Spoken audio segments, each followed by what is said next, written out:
Heavenly Father, thank you so much for your word, for the gift that it is to us. And thank you that you have given us your Spirit so that we can understand your word.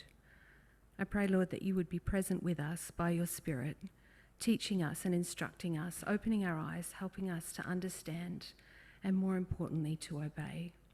We ask it in Jesus' name. Amen.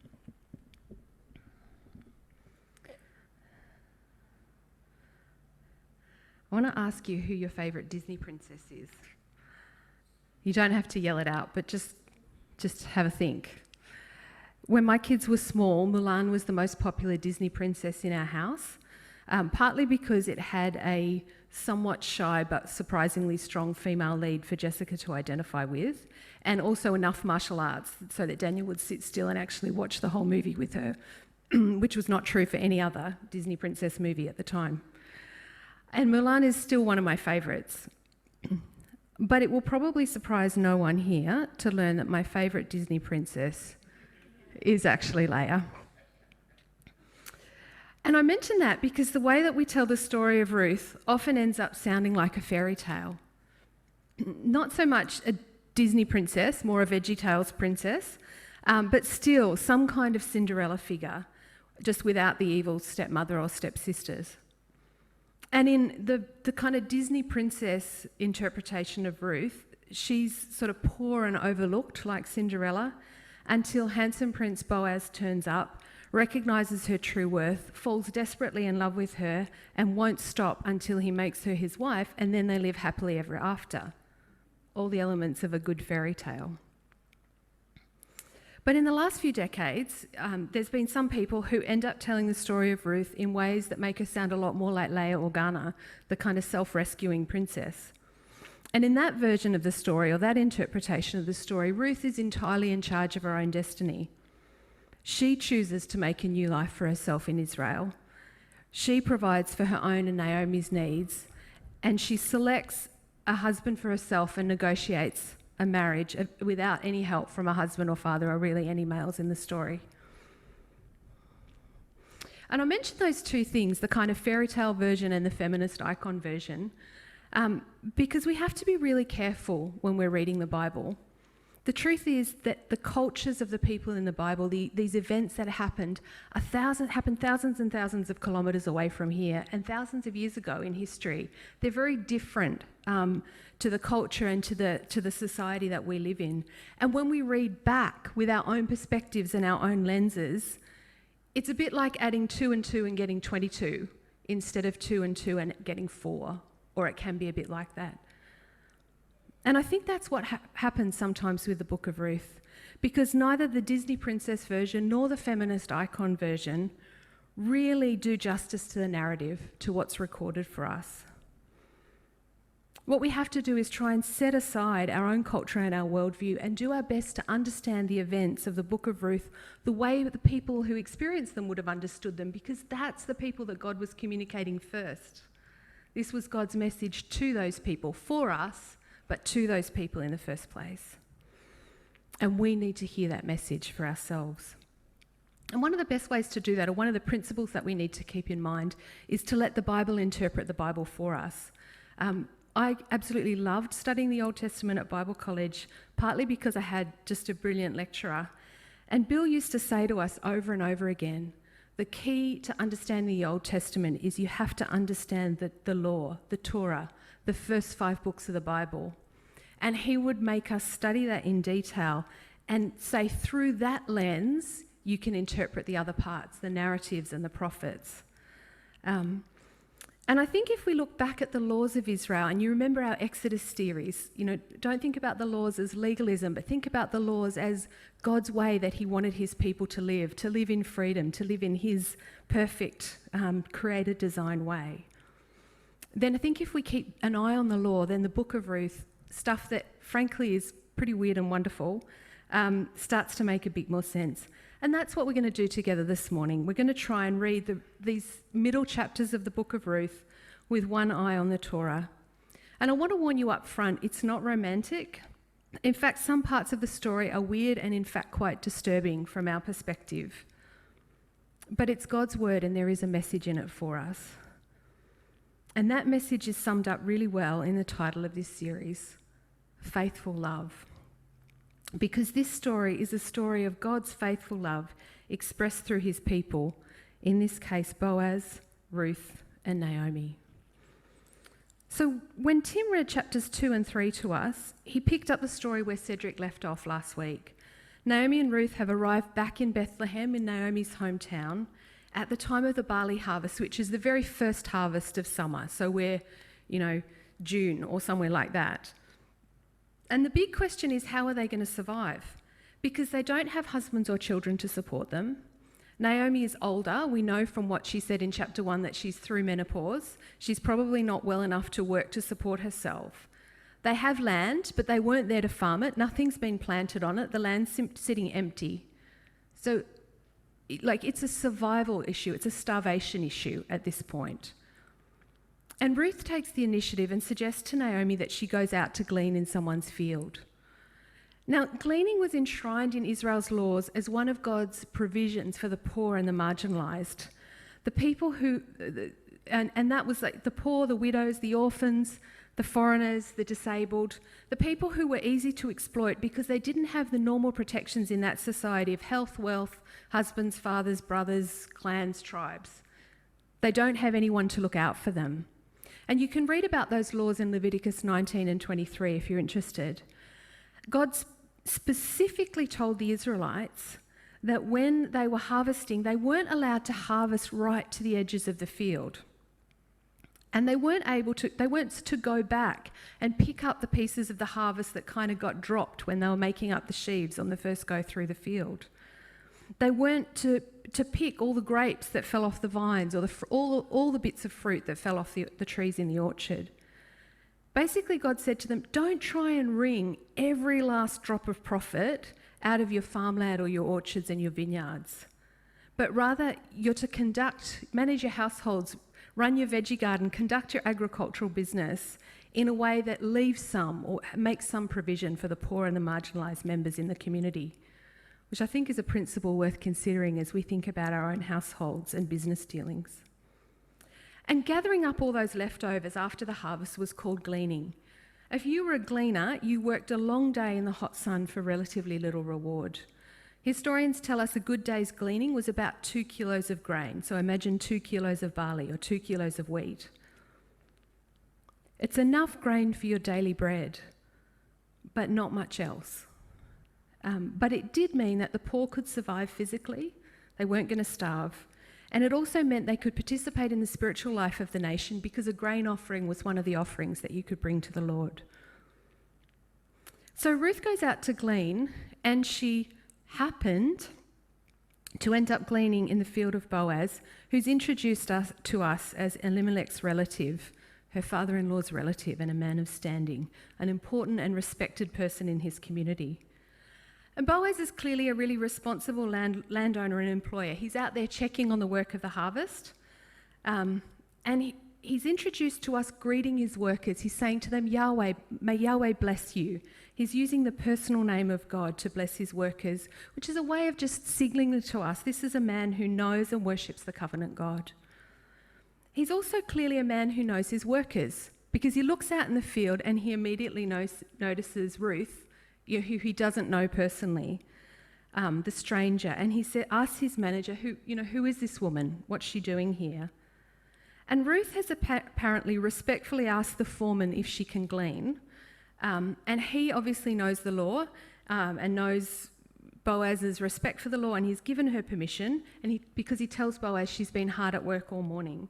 But now the foreman repeats his request to Boaz because Boaz is the landowner. It's up to him to make the final decision. Boaz could say, no more, not happy, send her away. And Boaz's response is really interesting. He doesn't just say, sure, fine, no problem, she can glean, but he goes above and beyond. He makes it clear to all his employees, not just the foreman, but all of the harvesters, that he has given Ruth permission to gather the harvest along with the women, and that she is under his protection. They are not to harm her, which apparently was pretty common. You might get harmed in the field if someone comes up a couple of times in the story. You're not to harm her. They're not even to rebuke her. Instead, he actually says to them, I want you to kind of accidentally on purpose start dropping some, like leave a lot on the ground so there's a lot for her to glean. And by doing that, Boaz is making sure that Ruth is going to be firstly safe and secondly really well provided for. And you can see how unusual that was in Ruth's response. She's so very grateful for his kindness that she actually bows down, she prostrates herself as a sign of deep respect and thankfulness. And Boaz does two more things to Ruth. When she does that, when she prostrates herself before him, he responds by blessing her. Boaz calls on Yahweh to bless Ruth for her faithfulness to him and to Naomi. All that you've done for your mother-in-law since the death of your husband has been fully told to me, he says. How you left your father and your mother, your native land. You've come to a people that you did not know before. May the Lord repay you for what you've done, and a full reward be given to you by the Lord, by Yahweh, the God of Israel, under whose wings you've come to take refuge. Boaz looks at Ruth and he gets it. He understands why Ruth is in his field. He's not asking why she did the culturally nonsensical thing of following her mother-in-law back to Israel, which, as Cedric explained to us last week, Orpah did the normal thing, Ruth did the unusual thing. Boaz sees her faith and he understands that she's come to take refuge under God's wings. And I love that picture of God like a mother or father bird sheltering the little chicks under his wings. It's beautiful and tender. It's a picture of care and protection and comfort and belonging that comes up not just here but in the Psalms and in other places in the Old Testament as well. And what a beautiful way to bless a woman who has no husband or son, no father, no clan or tribe to protect her. He's telling her God is the one who is her protector and provider. And it's not just empty words or wishful thinking because it's backed up by Boaz's actions. He's acting, expressing God's protection and care for Ruth, isn't he? So this is a genuine and a heartfelt blessing. And it touches Ruth very deeply. You can see her response in 2 verse 13. I've found favour in your eyes, my Lord, for you have comforted me and spoken kindly to your servant, although I am not one of your servants. She's saying, I'm here working in your field, but I'm not part of a group that should expect your favour and kindness, but you've shown it anyway. Thank you. The other really meaningful thing that Boaz does is that he invites Ruth into community. He says she's to drink from the communal water jugs, and he invites her to come and join the harvesters for lunch. Now remember that Ruth is a Moabitess, not an Israelite, for all that she was married to an Israelite man. And the Jews have strict purity laws, but Boaz still invites her to sit and eat with them from the shared vessels, and he serves her a generous portion.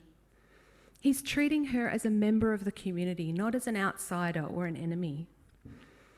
And I imagine that it took a man of faith to recognise that Ruth was spiritually a member of God's people, that she had the faith in Yahweh that was the true marker of an Israelite, not their ethnicity. But he saw that Ruth was spiritually a member of God's people, even though she wasn't an Israelite by birth. And it probably also took someone with his standing in the community to go and act on those spiritual insights, to challenge the status quo and to welcome Ruth into the life and the fellowship of the community. So when Ruth goes home after that first night and she tells Naomi what Boaz has done, Naomi says, "May Yahweh bless him. He has not stopped showing kindness to the living and the dead." And the word that Naomi is using to describe Boaz's actions is a really special word in Hebrew. It's the word chesed. And it's one of the most important and defining characteristics of God himself. In the book of Exodus, when God proclaims his name, when he describes his character to Moses, he said that I am who I am, but that time when he says, I will go in front of you and I will proclaim my name.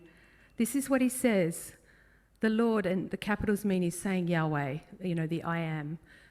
The Lord, the compassionate and gracious God, slow to anger, abounding in love and faithfulness, that's chesed number 1, maintaining love, or chesed number 2, to thousands, and forgiving wickedness, rebellion, and sin. It's two words, different words in English, but it's the same word in Hebrew. So it's obviously a really important aspect of God's character because God mentioned it twice. He really emphasised it as a defining description of himself. Now, this passage, I think up here is from the NIV, but if you're reading from a different translation, you might have a different word. It might say loving kindness or faithful love, which is where we got our title for the sermon series from, or covenant kindness. It kind of means love and kindness and faithfulness all smushed together. We don't just have one English word that covers that, which is why it ends up different in different translations. But you can see why God emphasises it when he describes his character, because it's just the perfect description of the way God treats the Israelites, isn't it? Throughout the Old Testament, God makes promises, he makes a covenant with Israel, and he keeps those promises faithfully and lovingly. And Naomi recognises that same attribute in Boaz, and she's asking their faithful, loving God to bless Boaz and to return that same kind of faithful love, that same kind of kindness to him. I wonder if you can just imagine Naomi waiting for Ruth's return at the end of that first day of gleaning. I wonder what you think she expected, what she hoped for, or what she feared. I doubt that she expected what actually happened, which was Ruth coming home absolutely laden with God's provision for their family. Remember, she had leftovers from lunch. She brought back her little halal snack pack of roasted grain to eat right away. And she had an ephah, which is about 13 kilograms of barley. Giant sack of barley that she can barely carry, about 7 times as much as the average day's gleanings. Do you remember what Naomi had told the women of Bethlehem when she first arrived home in chapter 1? I went away full, but the Lord has brought me back empty. And God is filling Naomi again, and he's doing it in a really significant way. When Ruth tells Naomi that she had been in Boaz's gleaning field, Naomi says to Ruth, that man is a close relative of ours, one of our redeemers. And again, Naomi's pointing back to a provision in the covenant. Gleaning wasn't the only way that God had provided for the vulnerable in Israel. The law also provided a system of kinsmen or guardian redeemers. If an Israelite became so desperately poor that they had to sell their land or even sell themselves into slavery in order to survive, then their relatives, their nearest male relative, brother, or if there's no brother, an uncle or a cousin, or whoever's the next of kin kind of thing, the law commands that person to act as a redeemer. Remember, to redeem is to buy back. You are to redeem that relative out of slavery, or to redeem their land out of where it's been sold, so that they're not lost and their livelihood is not lost. And when Naomi sees Ruth coming up the path with that big, huge sack of grain, and when she hears that God has led her into the fields of a guardian redeemer, these are really powerful responses from God himself in answer to Naomi's question, her doubt, her lament, her bitter words in chapter 1. The truth is, Yahweh's hand is not against Naomi as she feared it was. He's not testifying against her as she thought he was. He has not left her empty. The Lord is still committed to her with faithful love, and he wants to bring her into fullness again. And how does he do that? Carolyn Custis James, in her really awesome book, The Gospel of Ruth, says this: more often than not, when we dust for God's fingerprints, we come up with the prints of one of his image bearers. God is expressing his faithful love to Naomi through his people, through her covenant relationships with those who love and serve Yahweh as he does, with her daughter-in-law Ruth, who had made that amazing covenant with her in Ruth chapter 1, and with her guardian redeemer, with Boaz, who has a covenant with Yahweh that includes his relatives, his family. Well, Boaz's actions must have gotten Naomi thinking. And so that at the start of chapter 3, she comes back to Ruth with a proposal. Ruth, shouldn't I seek rest for you? And if you remember back to chapter 1, when Naomi had tried to send Orpah and Ruth back to Moab, they're on the border between Moab and Israel, and Naomi's like, go back, my daughters. Go back and may Yahweh help you find rest in the home of another husband. And now, months later, because we're now in chapter 3 at the end of the harvest, so we've gone from June, we're maybe at September or something, Naomi wants to be part of Ruth finding and enjoying that blessing that she's been asking God for her daughters-in-law. And what Naomi tells Ruth to do is to get washed and dressed, anoint herself with oil, so, lotion and perfume, and then head down to the threshing floor where she'll find Boaz and his workers. Apparently it was customary for the men to sleep at the threshing floor to guard the grain until it could be put into more secure storage. And those nights at the threshing floor turned into kind of end of harvest parties. Like this was the good time in Israel. All the harvest is in, there's plenty of food. The first vats of wine are being opened that we've finished making. It's a really good time. But the preparations that Naomi tells Ruth to make, anointing with oil and putting on new clothes, are actions that you would take to signify the end of a period of mourning. And it's possible that what she's saying to Ruth is, take off your widow's clothing and dress in a way that indicates you're single again. So much like saying, are you ready to take off your wedding ring if you're a modern day widow? Are you ready to get back out there again? And Naomi tells Ruth to go to the party, but to keep her cloak on so that no one will know who she is, and presumably so that no one notices her new available status until the crucial moment. And what she's to do is to take careful note of where Boaz makes his bed to the night. And when Boaz and everyone else is soundly asleep, Ruth should sneak over to Boaz, uncover his feet and lie down at his feet. And then Naomi says with, I think, pretty profound understatement, when he wakes up, I think he'll tell you what to do. Oh, good. Now, I'll keep it PG, but the Hebrew is not, all right? So the language that Naomi uses in her instructions is really highly suggestive.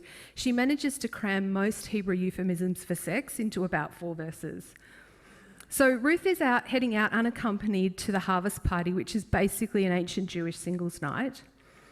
Good Hebrew men wore robes, not trousers, so uncovering Boaz's feet isn't so much pulling his socks off as lifting up his skirts, which is potentially a little bit more risque. The Hebrew doesn't say uncover his feet because there's actually no Hebrew word for feet. There's a word for everything from the top of your thigh to the tips of your toes. So it's not entirely clear precisely what she's being asked to uncover or where she's being asked to lie down. Lying down is problematic because in the Old Testament, when a man lies down with a woman, the normal result is pregnancy, as in Jacob lay with Leah and she conceived and gave birth to a son. And just to round things out, Naomi manages to squeeze the word no into her instructions several times. And the main thing a man knew in the Old Testament was his wife with the same results as lying down. So, if Naomi and Ruth were here today and we were listening to this conversation, what we would hear Naomi tell Ruth is something like, I want you to go to the party and sleep with Boaz. And nobody over the age of 12 is going to think she means a nap, okay? Nobody is thinking that. And I think we have to ask, why is Naomi suggesting something that seems, frankly, pretty morally questionable? We'd all be concerned if this was a biblical dating advice Livewire is teaching, right? Like, there would be words. it would be a problem. And so we need to unpack that a bit. We don't get a lot of detail about marriage negotiations in the Bible, but whenever it happens, it seems to be fathers negotiating marriages for their daughters, either with the father of the groom or with the groom himself or the father's representatives. Naomi's acting as Ruth's mother here, but she doesn't have a husband to act as Ruth's father, and Ruth doesn't have a brother or an uncle or any other male relative who can speak for her, so the women have to do the marriage negotiations themselves. And if you've been watching Emma or Pride and Prejudice or even Bridgerton lately, think about how much power to negotiate a marriage women had even in our society 300 years ago when marriage negotiations happened between fathers and grooms.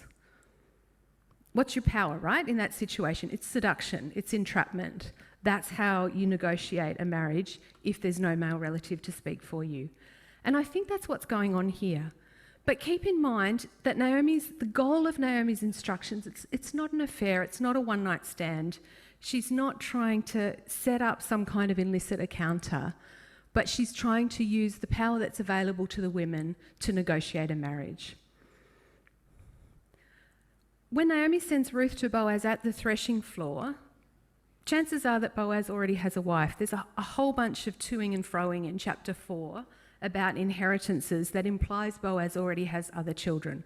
Maybe he's a widow, probably he's married.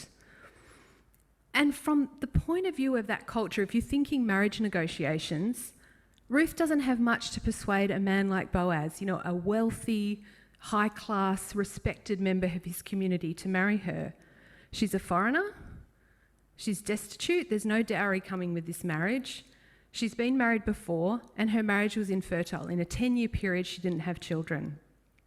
So she's not the best wife material if you're the Jewish matchmaker, right?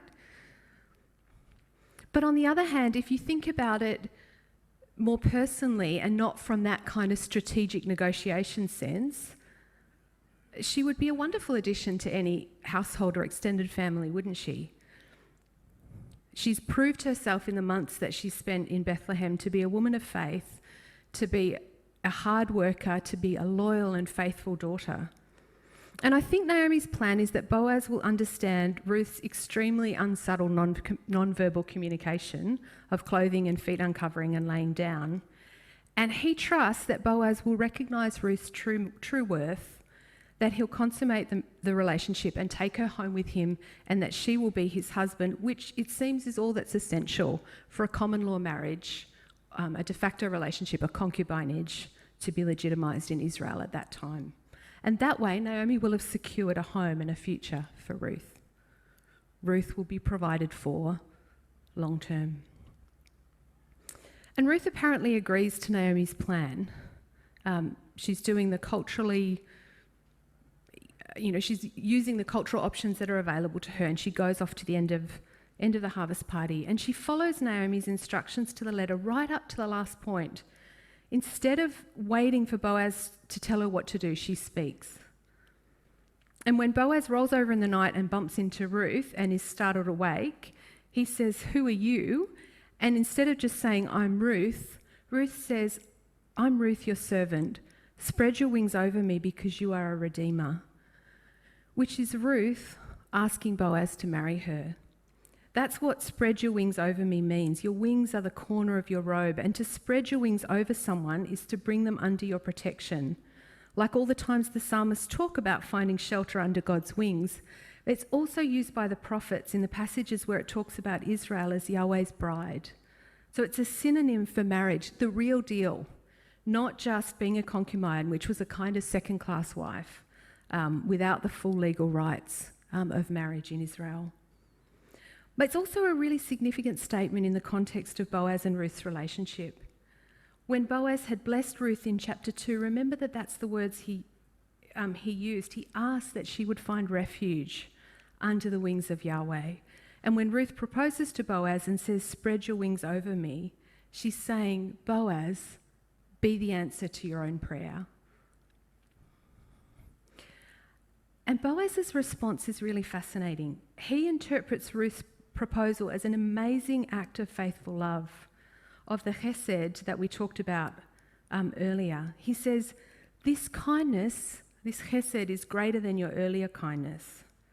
Now, Ruth's earlier kindness was committing herself to Naomi and accompanying her back to, leaving her family, accompanying her back to Israel, serving her for her, gleaning a whole summer to provide for her, which to my way of thinking is a pretty substantial act of kindness. So how is Ruth's proposal to Boaz even more kind than that? In the Disney princess version of this story, what you get told is that Boaz is humbly grateful that Ruth chose him, because we get strong hints in the story that Boaz is an older man. He's Naomi's peer, he's not Ruth's peer. But picking the mature man over the younger men really doesn't seem like that great of a deal of kindness in the context of the story, when Boaz is like the wealthy landowner, the just and thoughtful employer, the wise elder. Mrs. Bennet and Lady Bridgerton would be lining up to marry any one of their daughters off to him, tomorrow. So it doesn't seem like pursuing him is super more kind than giving up everything to serve your mother-in-law. So how can we understand it? Well, if you go right back to Genesis 11 and Genesis 18, when God first made his covenant with the people of Israel, with Abraham, there were two main things in the covenant: heirs, sons, descendants, and land. God was going to make Abraham into a great nation, and he was going to give that great nation a land of their own. And when God rescued Abraham's descendants from Egypt and he renewed the covenant with them and he gave them the law, that's the backdrop to this story, those two concerns, heirs and land, are reflected very deeply in the law. And they go a long way to explaining some laws that sound pretty weird to us now. So the kinsman redeemer law is one of those laws, and it's concerned primarily with making sure that the promised land stays with the people of Israel and that each tribe keeps their share of the land. The Israelites' understanding of land was less like property ownership, the way we understand it, and more like Indigenous Australians' understanding of country, that they belong to this part of land. They were responsible to steward it on behalf of God, not that the land belonged to them. So if an Israelite fell into poverty and sold their land, then the kinsman needed to buy the land back to ensure that it stayed in Israel and within the right tribe of Israel, because that was their inheritance. It was the gift of Yahweh. But there's another law that is quite close or related. That's Levirate marriage or brother marriage, which relates to the other part of God's covenant with Israel, the whole idea of descendants or heirs. The Israelites' main spiritual concern was that their family line would survive and continue to be included in God's chosen people into the future. Remember that we're in the book of Judges, or the time of the Judges at this point. No one's been raised from the dead yet. There are no promises about resurrection. God hasn't revealed that to Israel yet in this point in their history. So for the people at the time of Ruth, how you lived forever, how you continued to be included in God's people was all tied up in your family name being preserved, and that name was passed on through your sons and heirs. Heirs were their security and their insurance. So for an Israelite man to die without a son and for his family name to be lost from the records of Israel is a really, really weighty thing for them. And it was for this reason that the Jewish law included levirate or brother marriage. God commanded that when a man died without children, his brother should marry his widow, and their children would be considered the children of the dead brother, so that his widow would be provided for and so that his family line, his name, would be preserved in the records of Israel. Now, in this story, the family of Elimelech has two problems. Problem one, they're about to lose their land. We learn in chapter 4 that Naomi's selling her land to provide for herself. So Elimelech's land is about to pass out of the family and the clan unless a guardian redeemer should buy it. But even if a guardian redeemer does purchase Elimelech's land from Naomi, that's only going to redeem the land. It won't redeem Elimelech's line because problem number two, there are no male heirs. Elimelech has died, Mahlon and Chilion have not died, Orpah and Ruth don't have any children. And this is the more serious problem. Elimelech's land can be redeemed, and that will provide for Naomi and Ruth in their lifetimes, but it won't save this family in the long term. Their name will still die out from Israel. So it's it's an existential threat to the family of Elimelech. And when Ruth comes to Boaz and says, "Marry me because you are a redeemer," what she's saying is, marry me so that this family can be redeemed. She's bringing together levirate marriage and the guardian redeemer aspects of redemption by offering herself to Boaz, the guardian redeemer, in marriage. And it seems that her primary concern in marrying Boaz isn't her own welfare. It's redeeming the family of her dead husband. I love this quote from David Ulrich. Naomi wanted a husband for Ruth. Ruth wanted a child for Naomi. And here was the embodiment of covenantal faithfulness, of chesed, that showed Ruth to be a true Israelite. Because of her faith in Yahweh, she acted on behalf of the less fortunate. We think about Ruth as the less fortunate, but she acted on behalf of the spiritually less fortunate. If her first kindness was staying with Naomi, her second kindness was marrying that man who could provide the heir. Ruth married for neither love nor money, but familial well-being. Now, I want you to stop and think about that for a minute. Ruth's first marriage lasted 10 years and no children were born for that marriage, and it ended in premature widowhood. And here she is coming to a probably much older man, offering herself in marriage so that their union can produce sons and heirs. She's basically saying to Boaz, we can redeem that family together.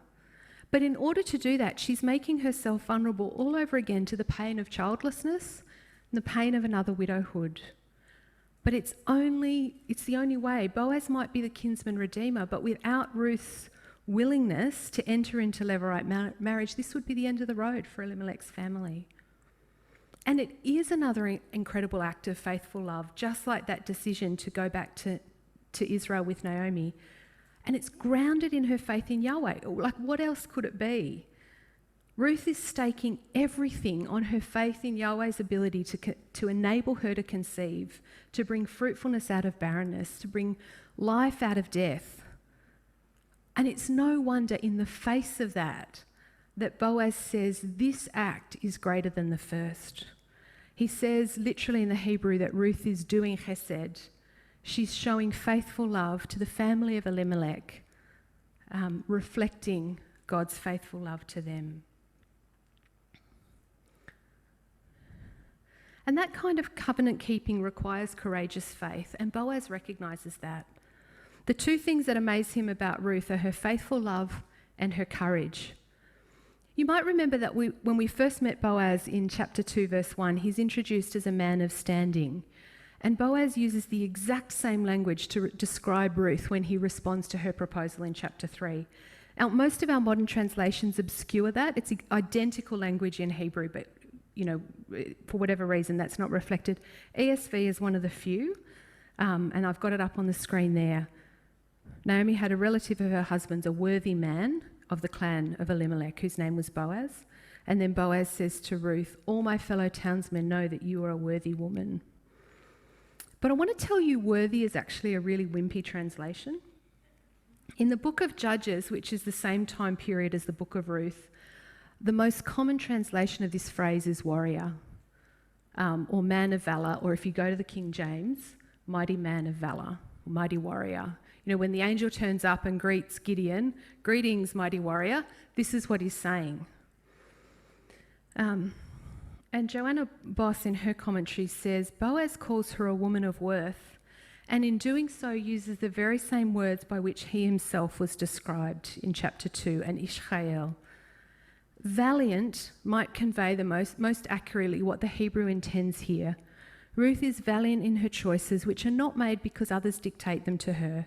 She knows what it means to have allied herself to the God of the presence, the God of Israel, and it involves what Paul centuries later will call the freedom to serve one another in love. Boaz is deeply moved by Ruth's faithful love and by her courage. And as a man who's obviously also deeply committed to Yahweh and to his covenant, how can he not respond to that? But there's an obstacle. Boaz is not the closest guardian redeemer, there is another. And so Boaz can't just go ahead and take Ruth as his wife that night.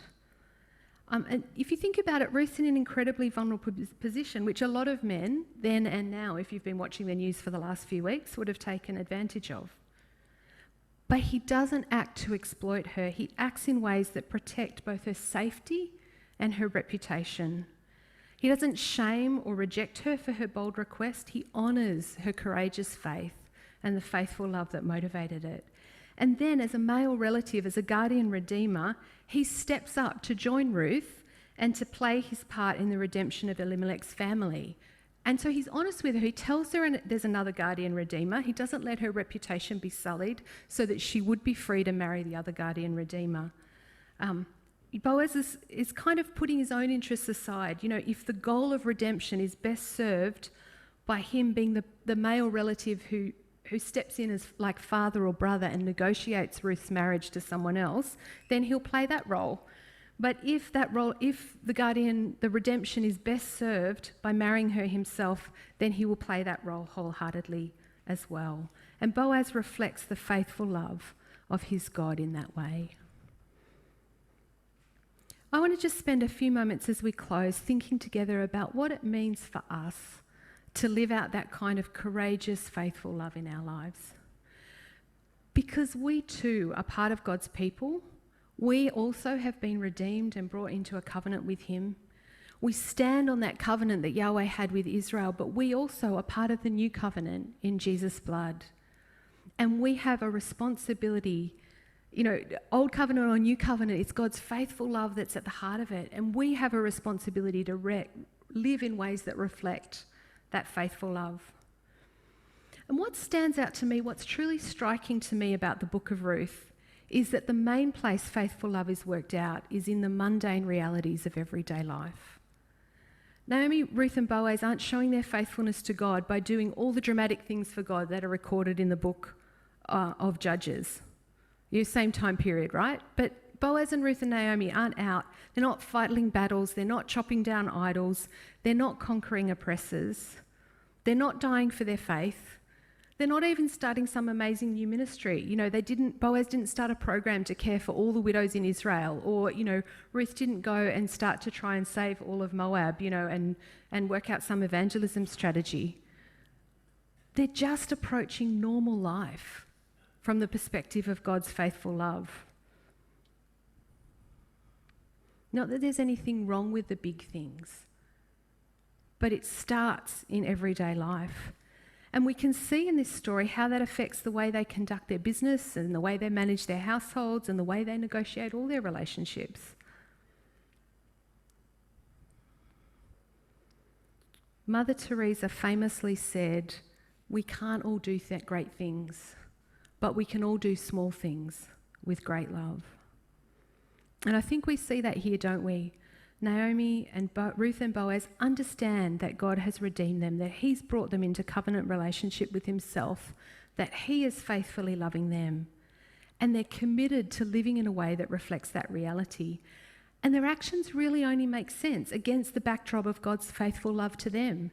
It's only because of him, because they really trust that he's got them, he's holding them. Because of their trust in him, they're able to extend that faithful love to others so that they too can be redeemed and enjoy a covenant relationship with God. I quoted Carolyn Custis James earlier, and I just want to go back and say that again. More often than not, when we dust for God's fingerprints, then we come up with the prints of one of his image bearers. And I want to leave that challenge with us. How are your fingerprints? How are your fingers leaving fingerprints of God's faithful, redeeming loves in the life of others? Especially the people that you do life with, whether that's family, roommates, co-workers, neighbours, friends, all the people that God has brought you into relationship with.